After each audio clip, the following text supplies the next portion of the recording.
Bonsoir mesdames et messieurs et mesdemoiselles, j'espère que vous allez bien. Nous sommes au Bénin, le Bénin de Patrice Talon. Patrice Talon, le talon d'Emmanuel Macron, le talon des Occidentaux. Alors, il y a 2 jours, je vois des informations circuler sur les réseaux sociaux, mais moi, comme je ne suis pas du genre à commenter toutes les informations, si je n'ai pas de source fiable, parce que ma crédibilité y va. Donc, des informations faisant état d'un coup d'État contre Patrice Talon, je n'ai pas voulu commenter parce que je sais que ce sont des informations qui ne sont pas fondées. Ce ne sont pas des informations authentiques. Et les coups d'État, on ne les annonce pas comme ça. D'accord? Coup d'État, ça ne se fait pas avec beaucoup de bruit. Et quand les gens font des coups d'État, ça prête souvent les coups d'État. Si ça réussit ou ça, il rate, hein, on voit.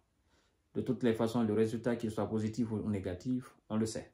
Mais les coups d'État comme ça sur les réseaux sociaux, je ne peux pas me permettre de les commenter. Par contre, ce que je peux commenter avec fiabilité, c'est le mouvement syndical au Bénin. C'est-à-dire, il y a un mouvement syndical au Bénin, effectivement, qui demande tous les Béninois et Béninoises à se mobiliser le 25. Bon, ça c'était prévisible, hein? C'est pas quelque chose qui nous surprend. Contre la présence de l'armée française au Bénin. Bon, moi je ne dirais pas contre la présence des bases militaires, non, parce que les bases militaires, les autorités béninoises ont nié en bloc en disant qu'il n'y a pas de base militaire française au Bénin. Et voilà, les autorités françaises aussi ont nié qu'il n'y a pas de base militaire française au Bénin. Bon, mais puisque nous savons que c'est M. Talon qui est le talon d'Emmanuel Macron et qui fait partie aussi du bloc de l'empire du mensonge, hein, on ne peut pas se fier à leurs déclarations. Par contre, nous savons et nous avons la certitude qu'il y a des militaires français au Bénin. D'accord? Beaucoup d'ailleurs, qu'ils appellent des instructeurs opérationnels déployés temporairement, ou qu'ils les attribuent autres termes, on s'en fout. Nous savons qu'il y a des militaires français sous le sol béninois. Et donc, vous savez que le 8 janvier passé là, je crois bien si je ne me trompe pas de date, nous avons épilogué ça ici, où des terreaux, les ennemis, dans la zone des 3 frontières, entre le Niger, le Burkina et le Bénin, ont envoyé au repos définitif une trentaine de soldats de M. Patrice Talon, donc des soldats béninois. Et je crois que le peuple n'est pas resté insensible à cela. Le peuple béninois se dit, bon, vous dites qu'il n'y a pas de base militaire française sur le sol béninois, mais les Français qui sont là, ces militaires, ils font quoi? Vous n'allez pas nous dire que tous ces militaires, ce sont des instructeurs. Ils sont là pour des objectifs. Soit vous êtes dans une coopération, ils doivent vous aider à combattre les terroristes, ou soit vous ne l'êtes pas. Et si vous ne l'êtes pas, bon, ils servent à quoi? Ces gens, ces Français-là, ces militaires français, ils servent à quoi? Ils ne servent absolument à rien. Et donc, ils doivent quitter notre territoire. Et d'ailleurs, pour rappel, c'est vrai que par le passé, d'accord, il y a eu quelques rares attaques de terreur contre le Bénin. Mais une opération aussi grandiose comme ça, permettant d'envoyer au repos définitif une trentaine de S béninois, le peuple béninois déplore énormément cela. Et donc, le mouvement, c'est le 25 de ce mois-là, mesdames et messieurs et mesdemoiselles. Laissez-moi vous dire exactement, c'est que ce mouvement nous dit, voilà, c'est très important, parce que je l'ai dit plusieurs fois ici, mais les gens ne comprennent pas en fait. Vous savez, le Bénin ne peut pas faire autrement.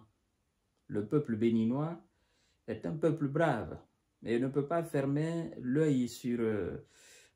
ça s'est passé au Mali, ça s'est passé au Burkina, ça s'est passé au Niger. Et puis, tous ces États-là ne sont pas différents, n'est-ce pas, de Bénin. Tous ces peuples-là ne sont pas différents du peuple béninois. ils ont les mêmes aspirations d'indépendance et de souveraineté, et donc tout ce qui va piétiner leur indépendance et leur souveraineté, je crois que le peuple béninois est allergique à cela. Donc c'est une manifestation annoncée pour le départ effectivement de l'armée française. Ils n'ont pas dit les bases militaires, ils ont dit plutôt l'armée française. C'est très important à souligner. Voilà, mesdames et messieurs. Et donc la Confédération syndicale des travailleurs du Bénin, CSTB, appelle à un rassemblement le 25 janvier 2025 à Cotonou pour exiger le départ des troupes françaises accusées d'aggraver le terreau en Afrique. Cette initiative fait suite effectivement à une opération des terreaux dans la zone des 3 frontières qui a envoyé au repos définitif une trentaine de S de M. Patrice Talon, donc une trentaine de S béninois. Voilà, le 8 janvier, je ne me suis pas trompé de date. Alors, le secrétaire général de la CSTB, Naini Kassa Mampo, dénonce une coopération militaire inefficace et invite les citoyens béninoises et béninois à se mobiliser pour ce combat national. Fin de citation, mesdames et messieurs et mesdemoiselles. Et donc, je pense que c'est un combat légitime. D'accord? C'est un rassemblement légitime. Et si Patrice Talon tient au respect du peuple, comme il se dit démocrate, je pense qu'il fera mieux, n'est-ce pas, de se plier aux ordres de son peuple. Parce que s'il ne le fait pas, je crois que le peu d'hommes qu'il y a aujourd'hui au Bénin qui le soutient, ben, ils vont le délaisser. C'est un mouvement d'ensemble. Ce réveil d'Afrique, personne ne peut contrôler ça. Je ne sais pas si les dirigeants d'Afrique comprennent cela.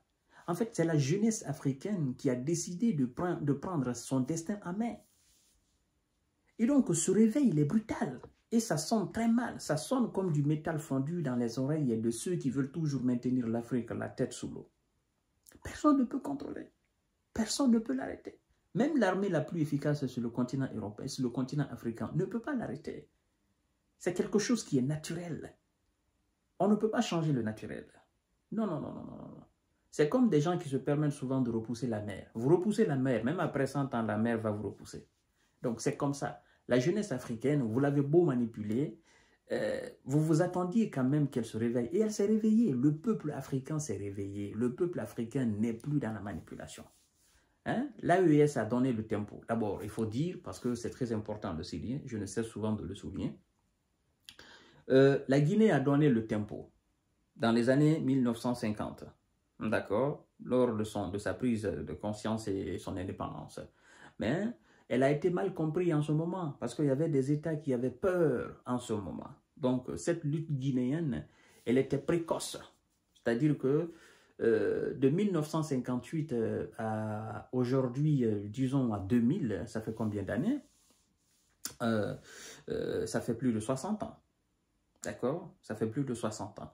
Donc, il faut dire que les dirigeants guinéens à l'époque, ils étaient en avance de leur époque de 60 ans. Parce que de 1950, nous avons demandé le départ définitif de la France et refusé de rentrer dans la communauté, n'est-ce pas, que M. Général de Gaulle proposait. Donc, les dirigeants de l'époque guinéen ont vu ce qui devrait se passer aujourd'hui. Ils ont vu ça. Ahmed Sékou Touré et ses camarades, ils ont vu ce qui devait arriver aujourd'hui. Donc, eux, ils se sont dit, pourquoi retarder cela? Commençons maintenant là. Donc, eux, ils ont commencé, bon, dans les années 2000, 2010, 2020, là, il y a des États qui ont compris, c'est pas grave, hein? Mieux vaut trop tard que jamais, c'est pas grave. Il n'y a pas de souci. Vous comprenez? Donc, les Guinéens ont lancé le tempo et il a fallu 60 ans après pour que les autres comprennent. Et petit à petit, tout le monde va comprendre. Tout le monde, tous les États africains, tous les États vont comprendre cette lutte-là.